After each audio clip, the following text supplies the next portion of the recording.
کسی بھی چیز سے پریشان ہونے کی ضرورت نہیں ہے۔ اے میرے دل، نہ تو یہ درد ہمیشہ رہنے والا ہے اور نہ ہی یہ زندگی۔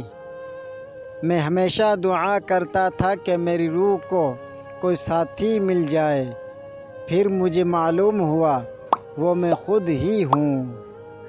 تلخ حقیقت۔ موت ایک تلخ حقیقت ہے، اسے میٹھی حقیقت بنانے میں مصروف رہو۔ کسی کی پہچان علم سے نہیں ہوتی بلکہ ادب سے ہوتی ہے، کیونکہ علم تو ابلیس کے پاس بھی بہت تھا لیکن وہ ادب سے محروم تھا۔ تعریف کرنا اور کروانا بھی ایک قسم کا شرک کی مانند ہے، کیونکہ سب تعریفوں کا مالک اللہ ہے اور سب تعریفیں اس کے لیے ہیں۔